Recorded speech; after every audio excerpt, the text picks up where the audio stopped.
Si os parece, nada, son las 6:03, pues si queréis empezamos un poquito con la actividad.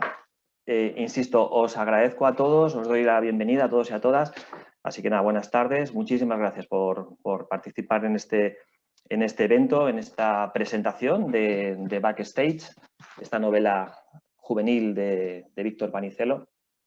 Y si os parece, os explico un poquitín antes de entrar en detalle cómo vamos a desarrollar esta horita. Lo vamos a concentrar todo en una hora, no queremos que se alargue mucho más, creemos que con una hora es suficiente para, bueno, desentrañar todo lo que Víctor ha desarrollado en esta formidable novela. Y bueno, un poco lo que vamos a hacer es lo siguiente. Yo voy a presentar ahora brevemente a Víctor y a Maite Carranza, ¿vale? Para que conozcáis un pelín más su perfil como autores y su perfil laboral. Y luego ellos van a hacer un diálogo entre Maite y Carranza. Maite le irá haciendo una serie de preguntas a Víctor y demás, y sobre novelas, sobre cuestiones de literatura, en fin, un abanico importante de ambos en fin, conceptos, ¿no? De la literatura, de la vida, en fin, se hablará creo que un poco de todo. Y luego dejaremos un tiempo para preguntas, ¿no? Un espacio, unos minutitos para hacer preguntas que vosotros, la gente que estáis conectadas, podéis hacernos. Entonces, bueno, si queréis arrancamos directamente un poco ya con la actividad, con esta presentación de Backstage, esta novela de Víctor Panicelo, editada por Lo que leo.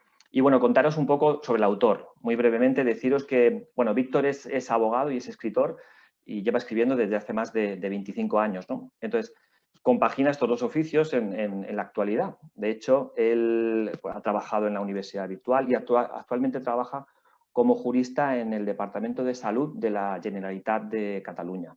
Con lo cual, Víctor, interpreto que aburrirte no te has aburrido en esta... No, para nada, hemos estado muy entretenidos. Eso es. Entonces, bueno, desgraciadamente ha sido así, pero bueno, afortunadamente ya parece que la cosa va mejor y podemos tener un montón de actividades, ¿no? Aparte de su faceta como escritor, tiene más de 25 obras publicadas, todas en el ámbito de la literatura infantil y sobre todo juvenil. Infantil, no, básicamente todas son juveniles, ¿no? Entonces ahora también nos develarás un poquito por qué ese perfil, ¿no? De lector joven que te interesa tantísimo, ¿no? Y luego, bueno, básicamente todas estas novelas que has escrito, digamos, están divididas, ¿no? Un poco en la narrativa realista, o sea, son obras sociales de una narrativa muy actual, la mayoría de ellas, a la que pertenece, por cierto, Backstage, ¿no? Y luego tienes otra rama un poco más de novela más fantástica, ¿no? Un poco más futurista, un perfil un poco más fantástico, ¿no? Bueno, deciros que Víctor ha ganado numerosos premios internacionales y nacionales relacionados con la literatura. Y luego su concepción un poco de la literatura, ¿no? Su oficio de escritor, él lo concibe como lo que él llama un punto de vista clásico, en el sentido de que él primero concibe una idea, se le ocurre, como creo que a la mayoría de los escritores y escritoras, se documenta muchísimo sobre lo que es esta idea que ha tenido preconcebida, y luego ya el proceso de creación de la obra, ¿no? Pero yo os quiero destacar, y con esto ya termino un poco la presentación de Víctor, una faceta a la que dedica mucho tiempo, mucho esfuerzo, que también es el desarrollo de proyectos de creación literaria para jóvenes principalmente, ¿no? Entonces, es una creación literaria colectiva, además, donde intervienen muchísimos jóvenes, estudiantes, no estudiantes, pero gente un perfil, pues eso, no llega a ser adulto, pero un perfil, además, gente que tiene en muchos de los casos, ¿no?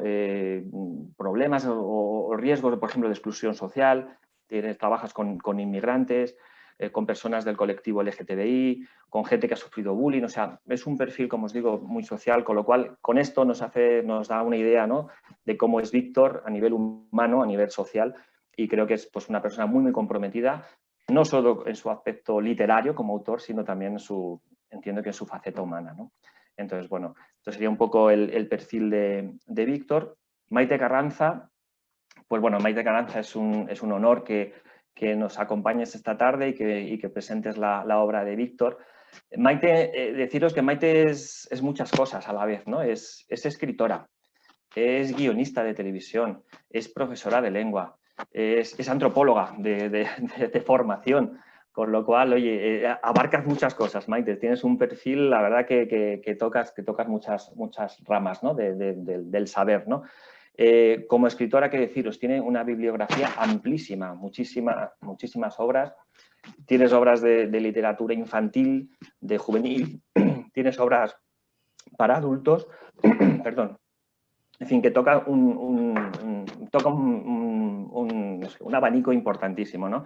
Y luego, sobre todo, bueno, pues toda esta carrera literaria ha sido, bueno, avalada por infinidad de premios, muchísimos premios literarios muy importantes, como, bueno, el Premio Nacional de Literatura Juvenil, el Premio Cervantes Chico, que le dieron en el 2014, el Premio Protagonista Jove, el Crítica Serrador, en fin, bueno, y no sigo porque tiene muchísimos premios, tanto en lo que leo como en otras editoriales, en fin, muchísima, una obra muy destacada la de Maite, ¿no? Y en esta obra, a lo largo de toda su bibliografía, pues también toca un poquito de todo, ¿no? Con esa gran cantidad de títulos, pues trabaja literatura fantástica, crítica social, también tiene una gran parte de su obra dedicada a la crítica. Tiene novela histórica, tiene novelas muy divertidas, novelas muy propiamente muy humorísticas en algunos de los casos. Y yo creo que un poco es el perfil también que ella tiene un gran sentido del humor, tiene una sonrisa, siempre está con una sonrisa puesta, así que bueno, yo creo que refleja mucho el carácter de ella como escritora y como persona, ¿no? Yo creo que es importante transmitir un poco de alegría, de emoción, de pasión por lo que se hace. Yo creo que tanto Víctor como Maite, bueno, pues tienen ese perfil y creo que, bueno, en este ratito creo que os van a conquistar con esta pasión que le ponen a todo lo que hacen, ¿vale? Así que nada más, por mi parte, nada, os dejo directamente con Víctor y luego vamos retomando, como os decía, las cuestiones que puedan ir surgiendo a lo largo de este encuentro, ¿vale? Pues adelante, Víctor, cuando quieras. Muy bien, gracias, Eusebio. Empiezo por el final dando las gracias porque luego a veces me olvido y queda fatal si me olvido de dar las gracias a todos los que habéis participado, a ti, Eusebio, a Antonio, a Maite. A Maite Carranza especialmente porque, bueno, hace unos años que nos conocemos y hemos ido intercambiando alguna presentación que otra. Para mí que haga ella esta presentación, pues como has dicho tú, es un honor y un placer además, o sea que encantó la vida. A la gente que nos está escuchando, porque, bueno, yo siempre digo que el tiempo es que hay prácticamente el mayor tesoro que tienes y que te regalen una hora de su tiempo realmente es un regalo. Por tanto, muchísimas gracias. Intentaremos no alargarlo, como hemos dicho, más de una hora. Y nada, esperamos que os guste un poco la presentación y sobre todo el libro, que ahora hablaremos de ello. Eusebio ha comentado un poco mi perfil como escritor y comentaba el tema de por qué escribo para jóvenes. Yo siempre digo que escribo para jóvenes y con jóvenes, que son las dos facetas un poco que él explicaba. Escribo para jóvenes quizá porque creo que es allí donde muchas veces se libran las grandes batallas de la cultura. Hay una época en la que lo que sepas hacer o lo que aprendas de verdad te servirá para el resto de la vida. Si en ese tiempo de adolescencia consigues disfrutar de lo que es la lectura o incluso la escritura, eso te acompañará toda la vida y te ayudará a descubrir muchos mundos de todo tipo que si no lo haces en esa época es difícil, aunque hay gente que lee más de mayor, pero creo que es una buena época para empezar a leer de verdad. Y también porque muchas veces es ahí en esa época donde se forman los caracteres, se gestionan los conflictos, se descubren muchas cosas de un mundo que durante la infancia está como escondido y que de golpe se abre entre nosotros y que ayuda a que la gente forme su carácter, su manera de ser como persona y como personas sociales que somos. Por eso, muchas veces, aparte de los libros realistas en los que disfruto intentando explicar mi visión de las cosas, hago libros de fantasía que me permiten jugar con mundos irreales, pero la verdad es que mi faceta más de escritor tiene mucho que ver con la literatura realista, o por lo menos con la realidad. Porque después de trabajar unos años con jóvenes he descubierto nada especial, pero una de las cosas que descubres es que la visión del mundo que nosotros creemos que tienen los jóvenes muchas veces no es la que ellos tienen. A veces los jóvenes deciden no hablar, no participar. Yo siempre los animo a hablar y expresar su opinión. Y cuando he trabajado con grupos de jóvenes, pues descubro que muchas de las cosas que creemos que piensan no son así. Y es un descubrimiento interesante.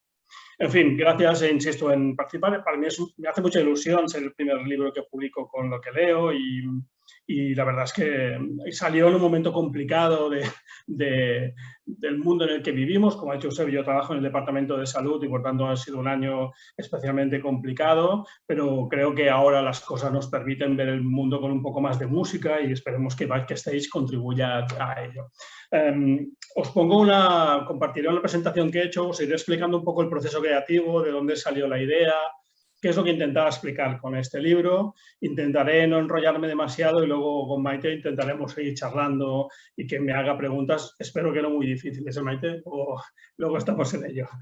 Vale, intento compartir la pantalla, a ver si lo consigo. Muy bien. Un poco la idea de Backstage es intentar explicar qué pasa en el escenario y detrás del escenario. En general, acostumbramos a ver la vida de una sola manera, hacia adelante, solo descubrimos lo que nos enseñan.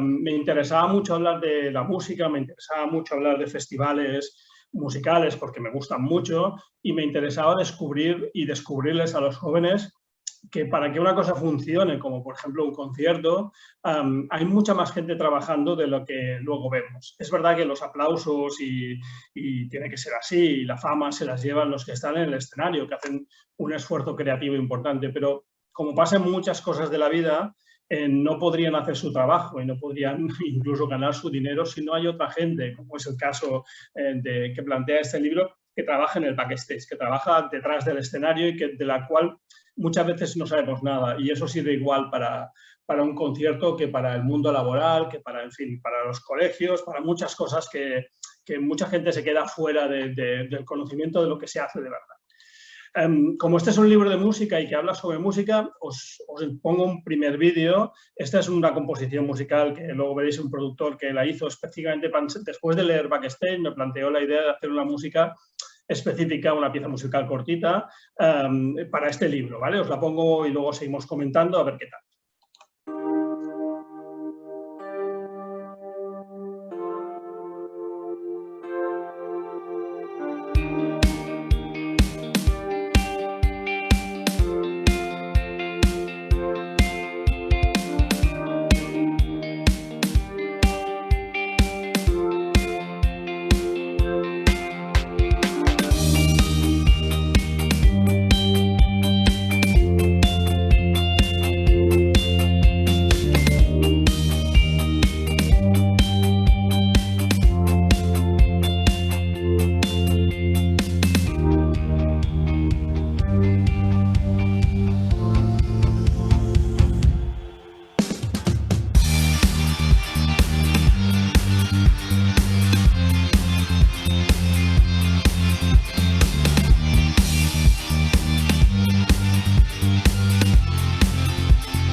Bueno, siempre es una buena manera de empezar un libro sobre música con música. Os explico de dónde salió un poco la idea. Yo tenía ganas de explicar un poco cómo se mueve el mundo de los festivales de música. Tengo algunos amigos músicos y siempre me explican cosas que nunca salen en los periódicos, nunca se explican sobre cómo funciona el mundo de la música. Tengo un gran amigo batería y muchas cosas de las que me explica luego no aparecen en ningún sitio. Un día leyendo el periódico El Ara.cat, leí este reportaje que hablaba justo de esto, de cómo es una gira musical, de cuáles son las figuras que intervienen en ella, del poco glamour que tiene según qué etapas de esa gira musical y que no se ve. Es decir, al final, cuando vamos a un concierto vemos lo que hay en el escenario, esas luces, esas imágenes que habéis visto hace un momento, pero no vemos lo que pasa después, no vemos los viajes. las horas de espera, que hay muchísimas, horas vacías, hoteles no siempre los más recomendables, depende del nivel económico de los grupos. Es verdad que este es un festival internacional, pero sirve igual para los festivales de verano que se hacen por todos los pueblos españoles y que normalmente no reciben este trato tan favorable como en un festival así. Gente que dedica mucho esfuerzo, muchas horas a componer, a ensayar, a no ganar dinero, muchas veces perder dinero y después todo el mundo que arrastra montajes que tienen que ver con el escenario, pero también con cómo se organiza logísticamente un festival o un concierto. En fin, que creo que era un mundo que me apetecía explicar porque de alguna manera tenía la sensación y sigo teniéndola y creo que por lo que he ido leyendo del libro es eso, es un punto de conexión con los jóvenes que conocen mucho mejor este mundo seguramente que nosotros, el mundo de estos festivales. Además, somos un país lleno de festivales a todas horas. La cuestión es que en este reportaje del periódico, una de las personas que hablaba es esta chica que veis aquí, la Mireia Madroñero. Bueno, chica, eso me lo decir, es una profesional de este mundo que aceptó entrevistarse conmigo y esa formó parte de lo que es la documentación que antes hablamos, de cómo documentarse antes de empezar a escribir una línea.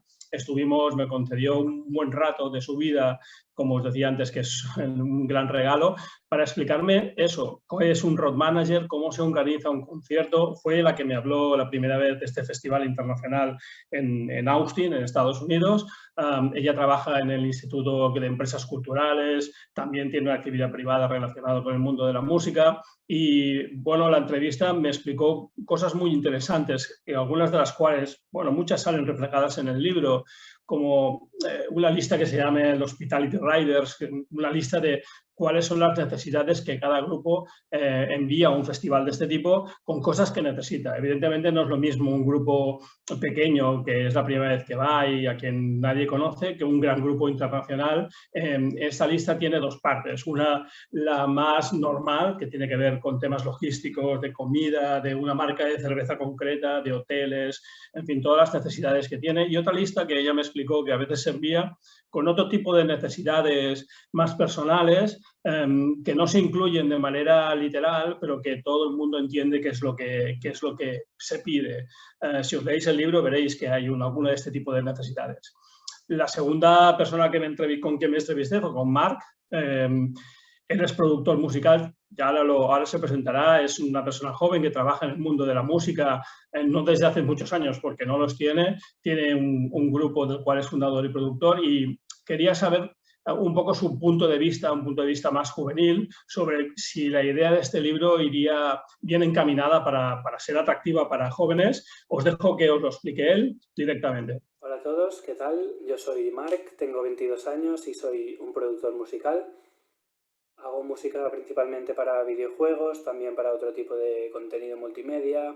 También tengo un grupo llamado Croac, del cual soy productor. Y un poco desde esta visión me gustaría opinar sobre el libro Backstage.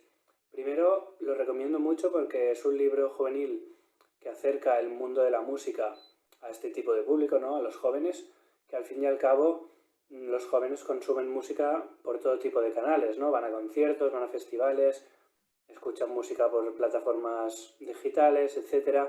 Y creo que realmente hay poca literatura juvenil sobre este tema y por ello Backstage creo que hace una gran labor en este sentido para acercar la industria musical a un público joven, que al final es gran parte del público que consume música, ¿no? Por otro lado, también el libro presenta muchas figuras del mundo de la música que el público general normalmente desconoce, como puede ser el road manager, el técnico de sonidos y muchas otras personas que están detrás de la industria o de la cara que se ve el público general, digamos, porque al final detrás de la creación de un tema musical pues no solo está el músico y los instrumentos, sino que está pues un productor musical, está un técnico de sonido. Detrás de un concierto hay mucha más gente que los 4 músicos o 5 que estén en el escenario, ¿no? Pues están los técnicos de sonido también, técnicos de luces, el road manager, el manager de una banda, y por lo tanto la industria de la música es muy grande, no solo está la cara que vemos, digamos, desde el público general, y en este sentido creo que Backstage hace un gran trabajo en acercar estas figuras al público general y sobre todo también al público juvenil, que es a quien va dirigido principalmente, y por ello recomiendo mucho que lo leáis, porque si realmente os gusta el mundo de la música y demás, creo que podéis aprender mucho de manera lúdica, como es leyendo, y por ello creo que es una muy buena lectura para todo aquel apasionado del mundo de la música. Bueno, pues esta era un poco la idea, es decir, hay incluso un vocabulario que los chicos y chicas jóvenes que consumen, como dice Marc, música de maneras muy diversas, muchas de las cuales yo ni siquiera conocía y algunas de las cuales tampoco conozco ahora, porque esto evoluciona muy rápido. Esta idea de conectar la literatura con este mundo de la música, un mundo de la música muy juvenil, fue un poco la idea de que me motivó a llevar adelante este libro, en el que, bueno, la protagonista es Beth, ella es una road manager joven que intenta abrirse camino en un mundo, porque Marc ha hablado también de la industria de la música y eso es algo que intento también explicar en el libro, que se trata de un espectáculo, se trata de arte, se trata de una disciplina artística y creativa, pero sobre todo se trata de una industria. Detrás hay intereses económicos enormes, se mueve muchísimo dinero, muchísima gente, muchos puestos de trabajo.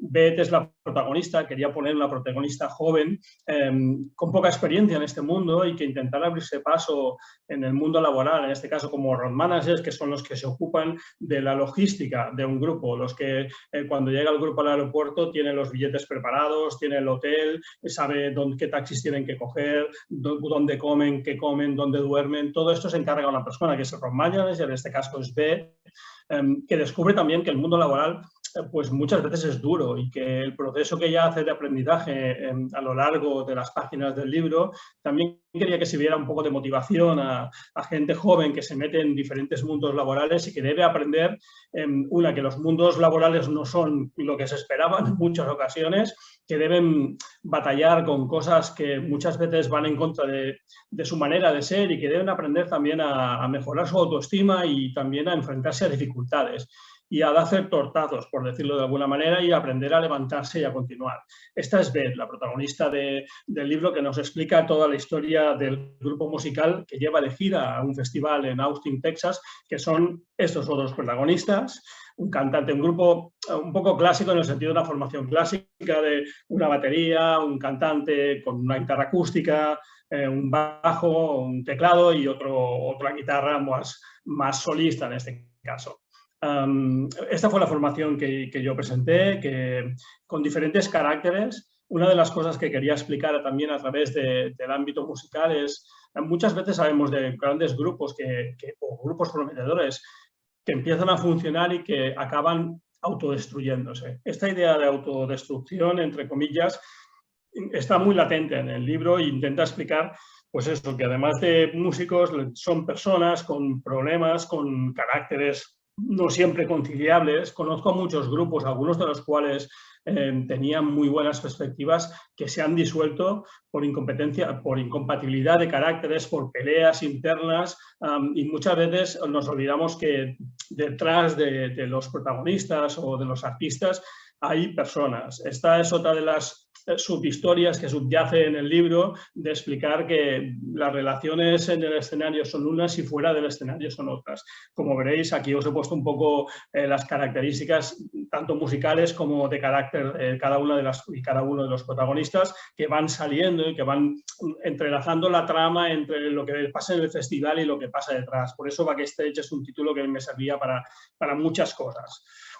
Cuando me planteé qué tipo de música quería que hicieran en el grupo, un grupo que se llama Clandestine, lo primero que me saltó a la cabeza fue la música de garaje, una categoría un poco, diría, indefinida, pero que reúne a un montón de gente del ámbito juvenil o gente muy joven que hacen música potente, un tipo de música que a mí me gusta, aunque mis gustos musicales seguramente son más de los 80 que no de ahora, y tuve que buscar para tener claro, cuando explicaba en el libro qué tipo de música hace Clandestine, el grupo, qué tipo de música le ponía. Entonces estuve buscando grupos tanto del ámbito nacional como internacional que hicieran alguna música que yo pudiera trasladar a Clandestine, de manera que cuando escribiera sobre eso tuviera claro de qué estoy hablando.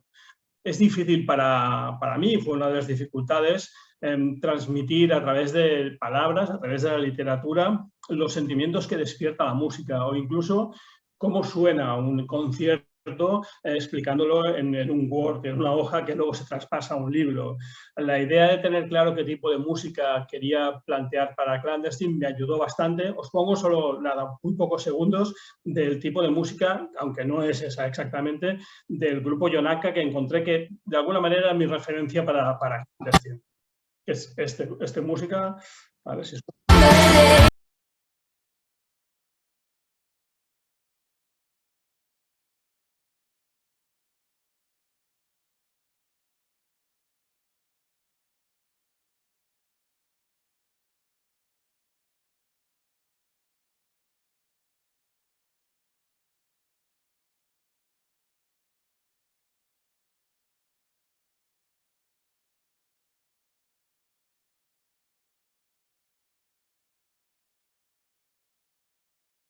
en el libro que intento explicar cómo quiere sonar Clandestine cuando hacen uno de los conciertos de la gira que ellos presentan.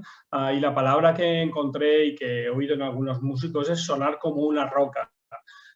Sonar como una roca quiere decir esto que digo, sonar potente, sin concesiones, sin artificios, sin grandes adornos, sonar todo el grupo a la vez, muy fuerte, muy unidos, muy potentes.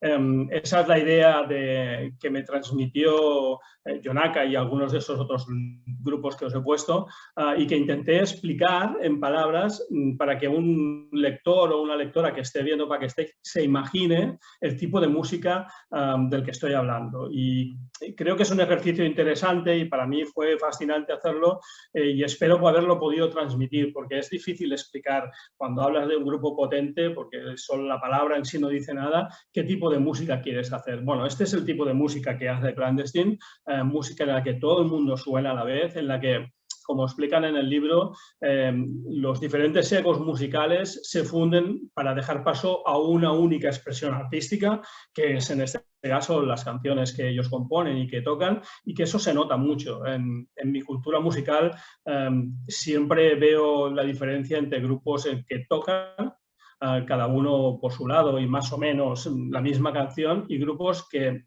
se rinden a la canción, en la que no es necesario que destaquen. Al contrario, si tienen que tocar más flojo, tocan más flojo porque lo importante es el resultado. Y otra de las cosas que tiene la música de garaje y este tipo de música es que no baja, sube todo el rato y mantiene a la gente, y sobre todo en un festival, con una potencia importante. Un par de diapositivas más.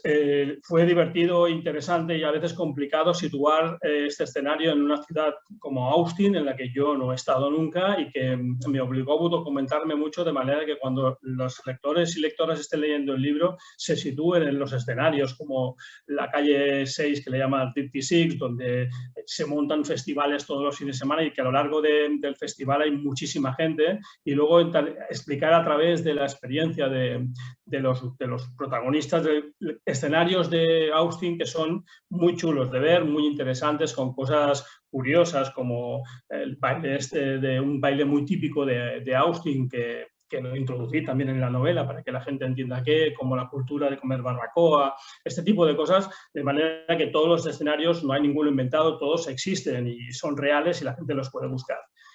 Nada, solo un par de cositas más. El libro empezó a funcionar, como os digo, en un momento complicado porque la pandemia pues, lo paralizó todo, pero poco a poco han ido saliendo algunas reseñas interesantes sobre Backstage. En general, los inputs que recibo me gustan. Me gusta que la gente encuentre que es un libro, entre comillas, diferente. Quizás sería la palabra que también ha utilizado Eusebio y que seguramente más me ha llegado. Es un libro que trata un tema que se trata poco, de manera poco juvenil. Algunos me dijeron de este tipo de música, algunas tal, y la foto final, porque esta es la idea. Mi idea de que quiere transmitir el libro tiene que ver con esta visión de fuegos artificiales, de explosión, de sensaciones, y espero que sea eso lo que os transmite. Yo por el momento lo dejo aquí. Disculparme que cierro esto. Muy bien. Y mi presentación acaba aquí, ¿vale? Yo espero que os guste el libro si lo leéis y ahora me pongo en manos de Maite y venga, que sea lo que Dios quiera. Bueno, como que Victoria lo ha explicado todo, explicaré mi próximo libro.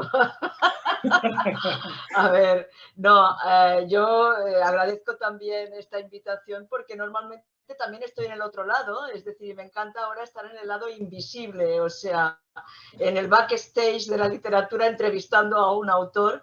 Es una experiencia diferente y curiosa. Soy autora de Lo que leo, estoy encantada con toda la gente que trabaja en Lo que leo, con lo cual es un doble aliciente, y soy amiga de Víctor.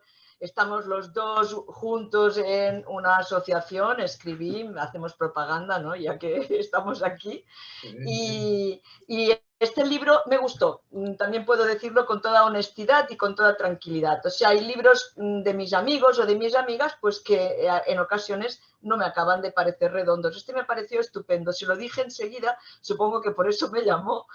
Y le dije, es un libro que me ha encantado, me lo he tragado en una noche. O sea, yo cuando me pongo a leer me pasan las horas volando, no sé si fue en 1 hora o en 5, pero da lo mismo. Porque es un libro que te atrapa. Él ha hablado de la documentación, él ha hablado de la singularidad, y yo digo que es una aventura que empieza muy alto, pero muy alto. Y al leerlo, releerlo, porque ya hace un tiempo, he visto el motivo. Es decir, el motivo es la voz tan peculiar de la protagonista, esa Beth, que parece que no es nadie, que él ha dejado caer que era pues una chica con ambición, pero en la invisibilidad. Es un personaje muy potente. Yo sinceramente me he quedado prendada de Beth por segunda vez. Y bueno, tengo algunas cosillas para preguntarle a Víctor acerca de muchas cosas diferentes. En primer lugar, una pequeña cita del libro para un poco dar ambiente sobre lo que se habla, ¿no? Muy descriptiva, tanto del estilo con el que escribe Víctor, que es un estilo muy breve, conciso, directo y eficaz, que dice: miro a los técnicos y a todo el personal que hace que esto funcione. Los pipas, los electricistas, los que instalan los cables, los que montan y desmontan los escenarios, los que afinan los instrumentos, los que dirigen la coreografía de los músicos que entran y salen constantemente, los conductores que los llevan de aquí para allá, los managers, promotores, camareros, ayudantes de todo tipo, los road managers como yo. Así es como Beth presenta a todo ese mundo de invisibles, de hormigas invisibles que están continuamente en movimiento, y los presenta, atención, los que no habéis leído el libro, es muy divertido el comienzo, presenta metiendo a su grupo, a su puñetero grupo en un avión y perdiéndolos de vista para siempre, porque no los soporta, porque ha quedado hasta aquí de ellos. Es decir, comienza por el final de la aventura. Tú sabes cómo acaba y dices, uy, pues así no vale la pena, no se muere nadie. No, no, al revés, tienes muchísimas ganas de saber qué ha ocurrido en esa gira corta, intensa, en Austin, esa ciudad alucinante que yo pensé, Víctor se ha pasado ahí media vida porque se la conoce al dedillo. Yo me hubiera ido a la Isla de los Perros, a esa calle 6, a todos los bares que cita, porque parece que haya estado en todos. Yo creo que a veces es mejor no haber estado, como dijo Borges, ¿no? Que una vez negó una beca a un estudiante que le pedía para documentarse sobre Nueva York y pedía dinero para ir. Y dice, si no eres capaz de inventártelo, es que no eres un escritor. Yo creo que eso es cierto, ¿no? El Austin de Víctor luce más porque no ha estado y quiere realmente crear esa atmósfera. Pues ese principio tan genial hace que que tengamos ganas de acompañar a Beth para saber qué le han hecho, ¿no? Para odiarlos tanto, para ser tan rotunda y para realmente decir las cosas por su nombre, porque es un personaje sincero, espontáneo, divertido, y es un personaje que seduce. A mí, pues la verdad es que me he hecho muy amiga de Beth, ¿no? Yo creo que el conflicto ya está asegurado, y a mí lo que me sorprende de alguien tan potente como Beth, y eso también es mi pregunta como escritora, se conforme con ser una segundona. Porque, a ver, explica un poco, ya lo has dicho antes, ¿no? Las funciones de una road manager son funciones un poco de azafata, ¿no? Pero hay algo más que, aparte de servir cafés y todos los caprichos y pagar las facturas, ¿hay algo más que debe tener una road manager? En realidad, una road manager le pasa un poco lo que Beth va descubriendo con el tiempo. En realidad, una road manager acaba teniendo el control los músicos dependen absolutamente de ella, por muy geniales que sean, por muy buenos que sean, como es el caso de este grupo, sin alguien que les diga dónde tienen que dormir, con quién tienen que entrevistarse, qué pueden comer y qué no, saber si tienen una intolerancia a la lactosa y si no pueden beber no sé qué, al final acabas teniendo un control silencioso, un poco como es Beth, ¿eh? Un control silencioso desde detrás, de manera que todo el grupo y todo su éxito acaba dependiendo muchas veces de cosas como esas, de que el hotel sea lo suficientemente bueno para que puedan dormir bien. Esa sensación de control que Beth todavía no tiene clara, yo creo que es lo que la motiva a seguir como road manager y solo como road manager.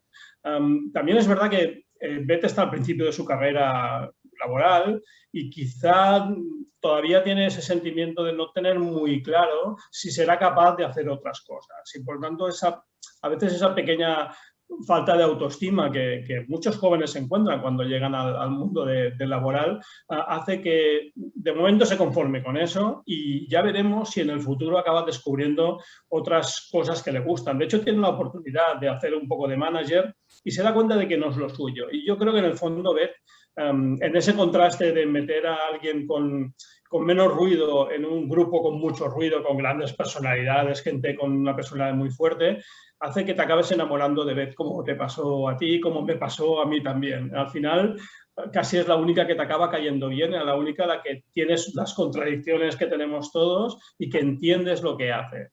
Pero yo creo que es esa sensación de controlar y que tiene más poder del que en realidad parece, ¿eh?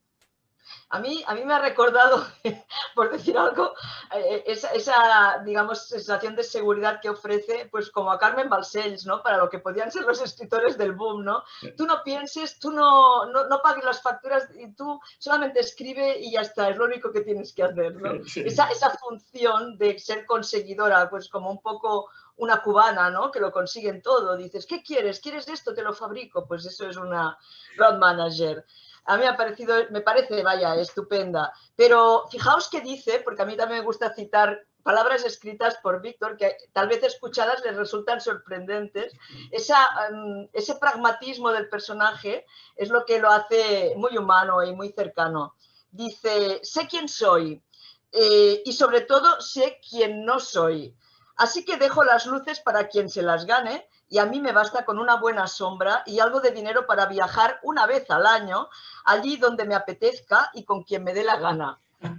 Sí, en realidad Pregunta, Víctor, ¿a ti te ha pasado por la cabeza hacerte agente literario en lugar de escribir libros? Seguramente pasarían dos cosas. Me ganaría mejor la vida probablemente y tendría menos preocupaciones en según qué caso. No, yo creo que hace ese planteamiento muy pragmático de qué sé hacer y qué no sé hacer, para qué valgo. Es difícil en un mundo en el que ganas aplausos, ganas fama y donde se rodea de gente que le va muy bien y que todo el mundo la quiere, es difícil permanecer en la sombra. Tener la conciencia, la personalidad de decir, no, yo permanezco en la sombra porque además eso responde a mi plan de vida, a esa idea de, muy bien, pero luego yo gano dinero, me voy con los amigos una vez al año y no tengo que preocuparme de cosas que no sé cómo crear. Sin embargo, es duro, porque vivimos en un mundo que solo los que triunfan, los grandes triunfadores bajo los focos, parece que sean los únicos que tengan una vida envidiable. Y a través de Beth intenté explicar que no solo no es así, sino que muchas veces detrás de esas vidas de videoclub y de película hay experiencias muy traumáticas y mucho más duras de lo que parecen. Beth lo va teniendo claro. Sin embargo, es difícil mantenerse cerca de la fama y no intentar caer, porque he conocido muchos que al final te acaban diciendo, bueno, pues yo voy a probar. Incluso escritores. De hecho, hay un personaje tuyo que le ocurre, ¿no? Ana, que es la tutora, la que ha metido a Beth en ese mundo, le confiesa, dice, lo dejé porque me cansé de ser invisible, pero no quiero que tú te sientas así. Es decir, sí que hay esa posibilidad de la tentación de que los focos la enfoquen a ella, ¿no? Pero una pregunta que te hago también, porque a mí me ha sorprendido que retratases también a lo que pueda pensar una chica. Beth tiene 25 años, es una chica muy poco al uso en el sentido de que es muy dura, ¿no? Que tiene la piel muy dura, porque lo que se tiene que oír y lo que le dicen, eso forma parte de la aventura y del conflicto y de lo que descubriréis con la lectura, no todo el mundo la aguanta. O sea, por una parte es muy dura, pero esa idea de no me importa ser invisible, no me importa estar en segundo plano, ¿tú crees que la acepta igual un hombre que una mujer? ¿O es más difícil que un hombre asuma ese papel de me lo cargo toda la espalda, me callo y ya tengo bastante, me voy de vacaciones a donde quiero? Es una pregunta divertida, pero complicada. A lo largo de los años, con la idea de escribir, diferenciar además la descripción de carácter de los personajes masculinos y femeninos, acabas entendiendo por narices. Si tus personajes quieren ser creíbles, acabas entrando en el tipo de psicología masculina y femenina dentro de lo que se puede, intentando descubrir qué cosas motivan, qué cosas no. Y es verdad que en algunos casos esa idea de ser realista, de saber qué sabes hacer y qué no, es más femenina que masculina. Y eso tiene sus ventajas, como pasa con Beth, que no la lanza a hacer cosas en las que no funcionará, y también tiene alguna desventaja, a veces de limitar las opciones. Conozco a muchas chicas capaces de hacer mucho, lo comentábamos el otro día, cosas mucho mejor que los chicos, pero que se autolimitan y no lo prueban. En cambio, muchas veces conozco a chicos que sin ningún rubor y sin ningún problema, también en el mundo laboral, se lanzan directamente y eso a veces los lleva para adelante. Entonces, esa idea de alguien capaz de conocer sus límites tiene sus luces, te permite saber qué puedes hacer y qué no, y también sus sombras. Y Beth creo que tiene más claro las luces que las sombras. Y yo también, otra cosa que me ha sorprendido muy agradablemente haciendo esa segunda lectura más analítica, es que criticas muchísimo el machismo que existe en ese mundo de la música. Yo conozco el del mundo audiovisual y es muchísimo peor de lo que la gente se imagina. Cuando digo mucho peor, es mucho peor. Pero fijaos que, cómo lo dice, cómo lo explica la misma vez desde su propio punto de vista por boca de Víctor, claro. El promotor era un idiota, uno de esos machitos que no dejaba de llamarme baby con ese tonillo despectivo que implica muy poco respeto. Por ser joven, seguramente, pero sobre todo por ser mujer. Este, como muchos otros, es un entorno masculinizado y en general bastante machista, especialmente cuando hablas con la gente que se mueve en el ambiente de los conciertos y la noche. Víctor, ¿has tenido miedo escribiendo este libro en la piel de una mujer? O sea, saliendo de noche, sola.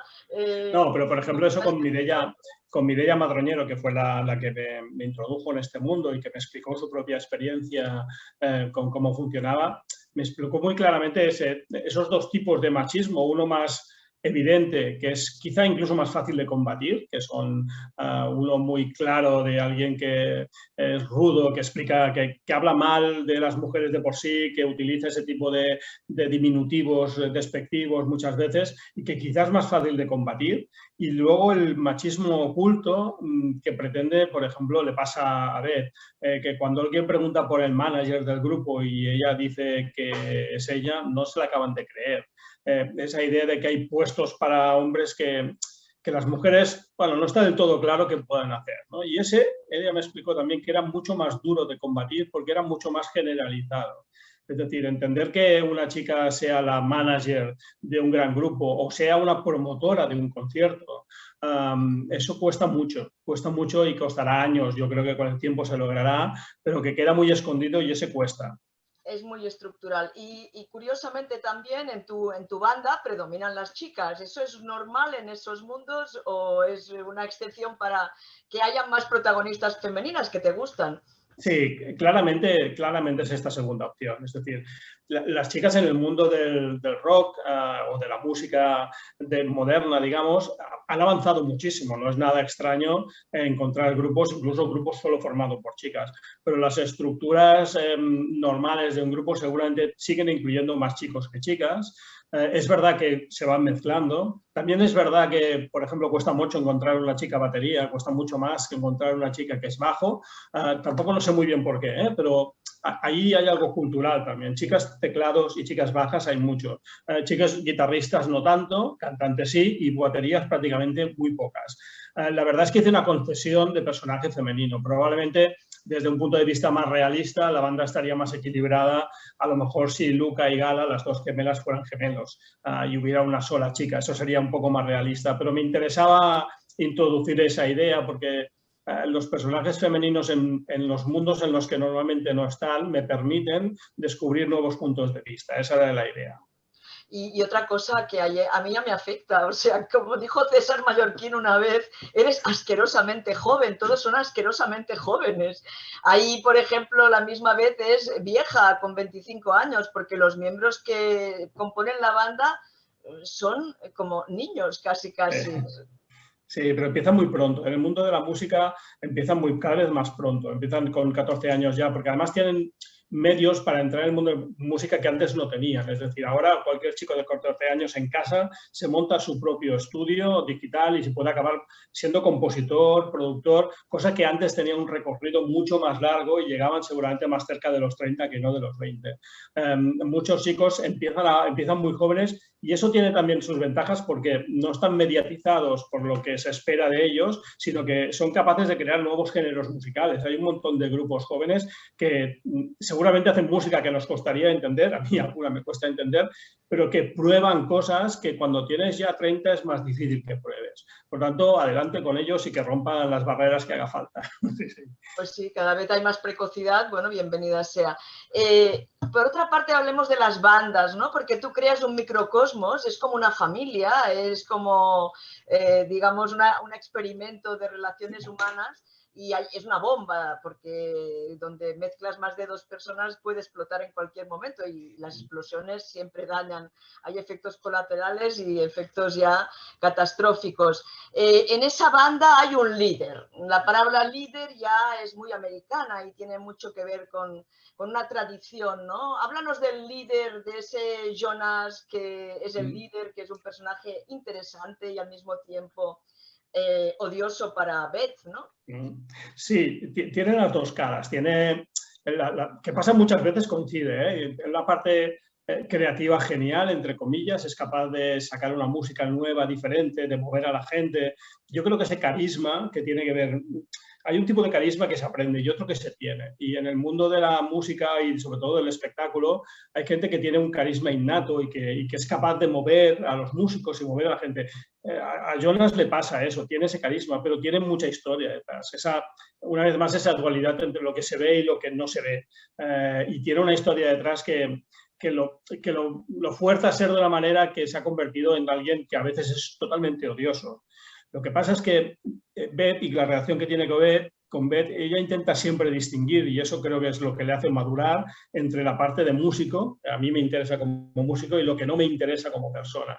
El problema es que muchas veces la parte de persona en las bandas y en los grupos hace que revienten grupos que son muy buenos y que pueden llegar muy lejos y que no dejan los egos al margen y que acaban reventando. Conozco muchos grupos que les ha pasado, grandes grupos también, pero sobre todo al principio. Es difícil dejarse llevar solo por un líder, en fin, es complicado. A los escritores no nos pasa porque como trabajamos solos...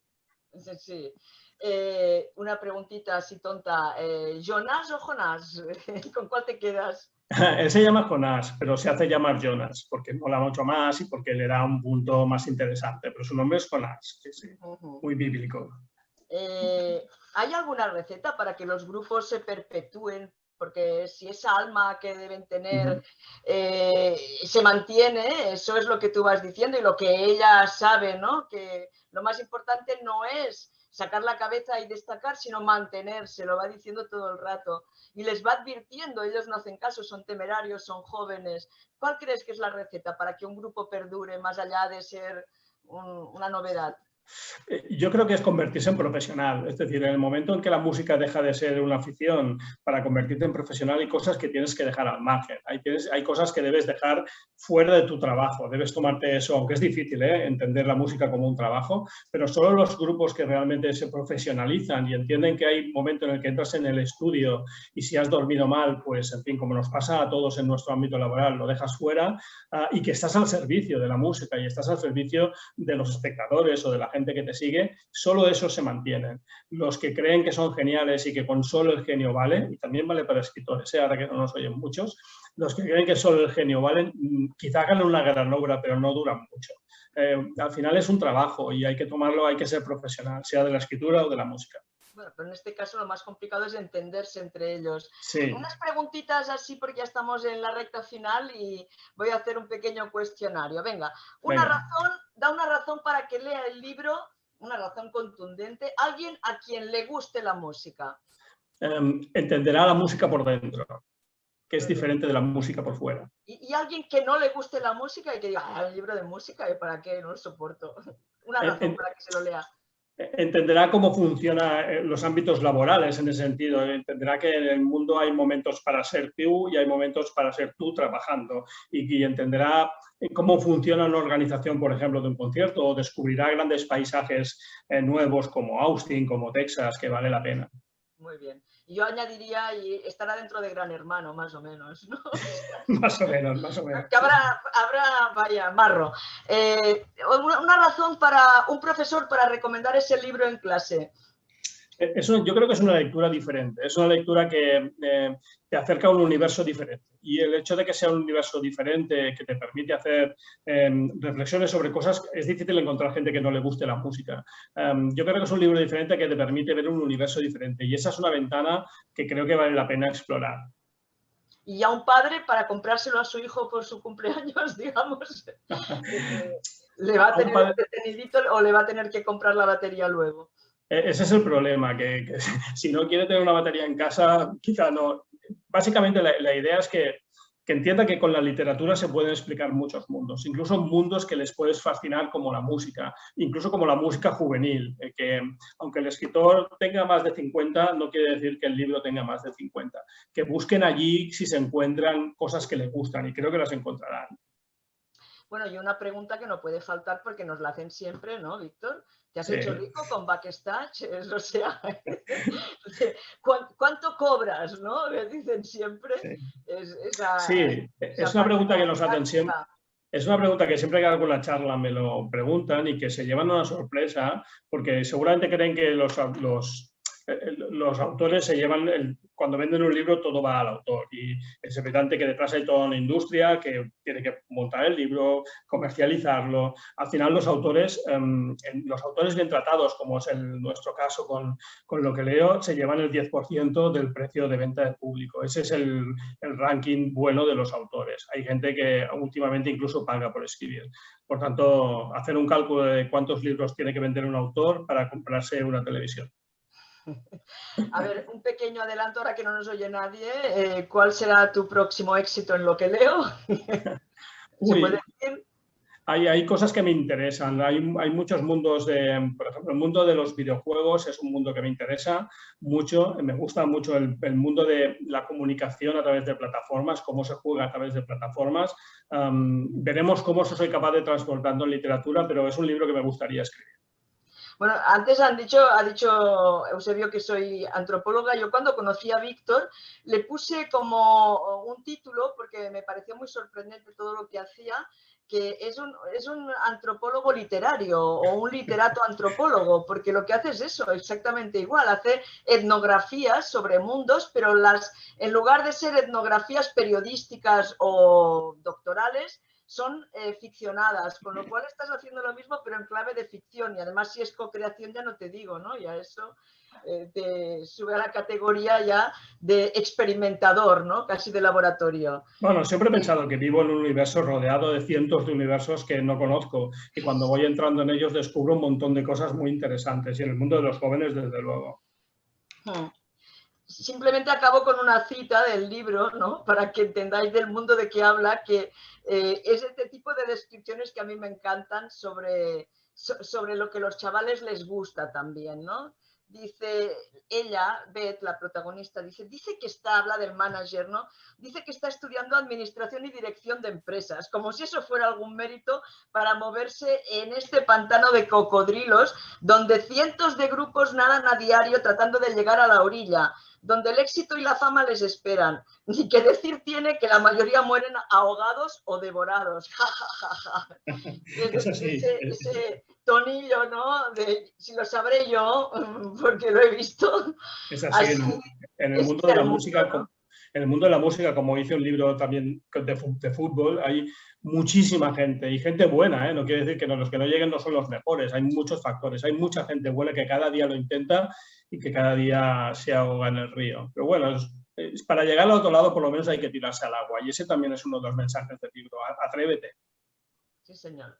Pues nada, atreveros a leerlo. No sé si hay preguntas, Eusebio. Sí, hay alguna pregunta. La verdad que lo habéis dejado tan claro, habéis hablado de tantos temas relacionados con la música que ha sido fantástico. Pero sí quiero destacar una pregunta que me llega por privado de un amigo profesor que ha leído el libro, evidentemente lo ha leído ya y creo que lo ha recomendado en su centro.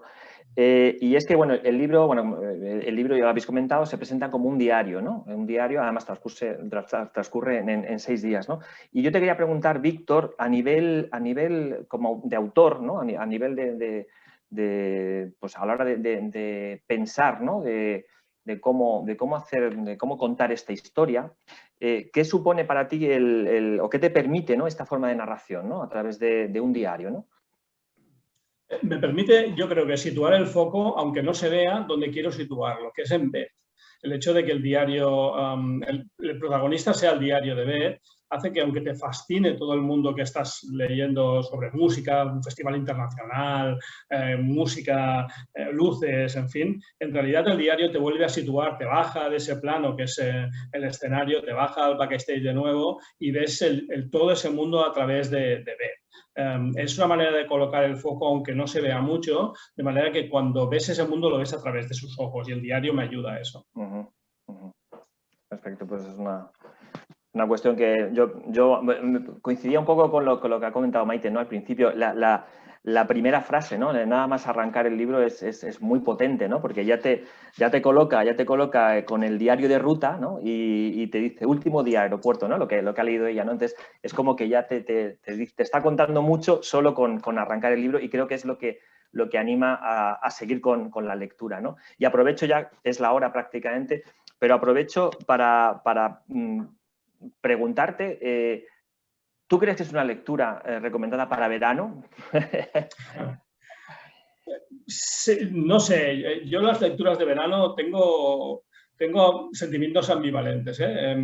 Desde luego es una lectura que te permite relajarte, es una lectura relajada, es una lectura entretenida, es una lectura que algunos me han comentado, la palabra fresca aparece muchas veces cuando hablan de este libro, por tanto, como siempre dicen, es mejor que los demás te juzguen y por tanto si aparece la palabra fresca es que debe serlo. Sí que sería una lectura recomendable para el verano porque es relajada, porque te explica un universo excitante pero a la vez tranquilo, ¿no? Hay conflicto, porque hay mucho, como dice Maite, hay mucho conflicto, pero desde un punto de vista yo creo que divertido, entre comillas, o por lo menos entretenido. Sí, hay conflicto, hay crecimiento personal, la evolución sobre todo de Beth, ¿no? Que desde que arranca a cómo termina, ¿no? De alguna manera es ese crecimiento, pues se da a lo largo de todo el libro, ¿no? Entonces yo sí era una pregunta con trampa, insisto, porque yo sí que creo que es una lectura muy recomendable para verano, así como aprovecho ya que estoy en la oficina para recomendar una lectura de Maite Carranza para el verano, que es Calla Cándida Calla, que es muy, muy recomendable también para el verano, que hay piscinas, hay pueblos, es una historia también muy, muy divertida, muy fresca también, muy, muy, muy interesante, ¿no? Entonces, pero hacen también alguna pregunta, me preguntan si el libro se va a editar en catalán, preguntan porque ha habido bastante interés se está viendo bastante interés en castellano. De momento, tenemos que ver las opciones de cómo funciona en castellano lo que leo y luego ya se estudia la opción de ver si es posible hacerlo en Yollibra, ¿no? Que es el sello de grupo promotor de catalán, ¿no? Entonces, bueno, yo creo que en general son las 7, no me quiero demorar mucho, veo que hay algunas preguntas, pero son más lo que os decía, cuestiones comerciales, en el sentido de que nos preguntan cómo les podemos hacer llegar el libro a los diferentes centros, son profesores y profesoras que están haciendo varias preguntas en en esa línea.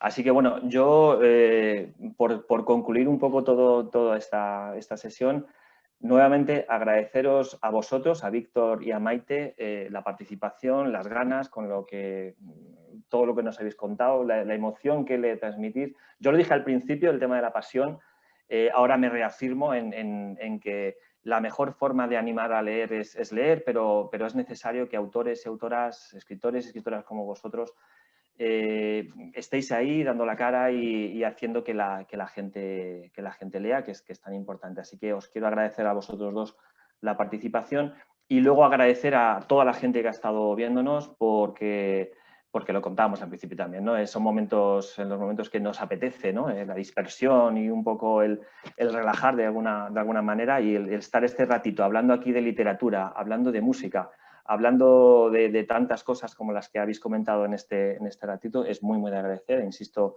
en reconocer que ha sido un placer el poder estar con todos vosotros y con todas vosotras. Así que en principio, si no hay ninguna... Adelante, Maite, sí. Víctor, me la he olvidado, lo siento, la tenía, era la primera quizás. ¿Beatles o Rolling Stones? Perdona. ¿Beatles o Rolling Stones? A mí me gustaba mucho Lou Reed. A mí me gustaba mucho Lou Reed y en la época de los Beatles y los Rolling Stones no me acabé de decidir por ninguno de los dos. Será por la tangente, con la tercera opción, ¿será posible? Sí, soy mucho de terceras opciones, sí. Era mucho de Lou Reed, me gusta mucho Lou Reed. Y los Beatles, no sé, no voy a decir nada porque seguro que hay muchos admiradores de los Beatles y voy a perder esa batalla seguro. Sí, dejémoslo ahí, Lou Reed. Pues nada, pues si os parece, hemos llegado al final. Yo creo que esto simplemente es un aperitivo, de verdad. Yo lo he sentido así, como un aperitivo para la gente que no ha podido leer todavía el libro, que se anime a leerlo y que se anime a recomendarlo porque es una lectura crossover para todos los públicos en realidad.